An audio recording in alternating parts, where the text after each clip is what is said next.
নমস্কার দর্শক বন্ধু, তো বকেয়া ঋণ একটা গুরুত্বপূর্ণ আপডেট এবং খবর কিন্তু চলে এসেছে। তো আপনারা খবরের শিরোনামে কিন্তু দেখতেই পাচ্ছেন যে 6 বছর ধরে কিন্তু রাজ্য সরকারি কর্মীদের বেতন এবং পেনশনের থেকে কিন্তু 15,129 কোটি টাকা কেটেছে নবান্ন, এবং একটি বিশাল পরিমাণ টাকার অঙ্ক কিন্তু চুবে ছাপে কিন্তু রাজ্য সরকার কিন্তু কেটে নিয়েছে। এবং সুপ্রিম কোর্টে তারা জানিয়েছে যে 25% দিয়ে জিতে তাদের পোশাকের টাকা নেই। যখন 50% বলেছিল, তারা কিন্তু বলেছিল আমাদের টাকা নেই, এত টাকা দিতে গেলে কিন্তু আমাদের রাজ্য চালাতে পারবো না।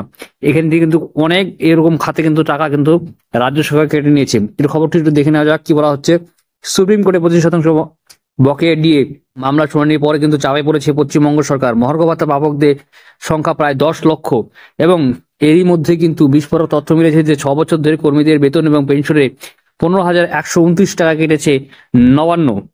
তো দীর্ঘ লড়াই পরে কিন্তু শেষে গত মাসে কিন্তু সুপ্রিম কোর্ট কিন্তু জানিয়ে দিয়েছে যে 25% দিয়ে কিন্তু 6 সপ্তাহের মধ্যে কিন্তু দিতেই হবে, এবং তারপরে কিন্তু রাজ্য সরকারের তরফ থেকে বিভিন্ন কিন্তু পদক্ষেপ কিন্তু নেওয়া হচ্ছে, দিয়ে কিন্তু তারা দেওয়ার পদক্ষেপ নিচ্ছে। কিন্তু তারা কিন্তু কোর্টে জানিয়েছিল তাদের কিন্তু টাকা নেই। তো এখানে কিন্তু সংগ্রামী যৌথ মঞ্চ এবং অন্যান্য যেসব কর্মীরা রয়েছে, মলয় মুখোপাধ্যায়রা, তারা কিন্তু তাদের কিন্তু যে মিথ্যে কথা বলছে রাজ্য সরকার, তা কিন্তু ফাঁস করে দিয়েছে। এছাড়া আমি আরো তথ্য দিতে যাচ্ছি যে বিকাশ রঞ্জন ভট্টাচার্য এবং আইনজীবী ফিরদৌস সালিম বাবু কিন্তু বলেছিল যে রাজ্যের কাছে কিন্তু টাকা রয়েছে, এবং রাজ্যকে কিন্তু এই টাকাটি পুরো দিয়ে কিন্তু ধীরে ধীরে কিন্তু মিটিয়ে দিতে হবে, কারণ এটা রাজ্য সরকারি কর্মচারীদের ন্যায্য অধিকার এবং তাদের যোগ্য অধিকারের থেকে পাওনার থেকে তারা কিন্তু রাজ্য সরকার এতদিন তাদেরকে ডিএটা দেয়নি। তো আশা করছি আজকে ভিডিও আপনার ভালো লাগছে, লাইক করবেন, শেয়ার করবেন, চ্যানেল তো যারা সাবস্ক্রাইব করে পাশে অবশ্যই প্রেস করে নেবেন।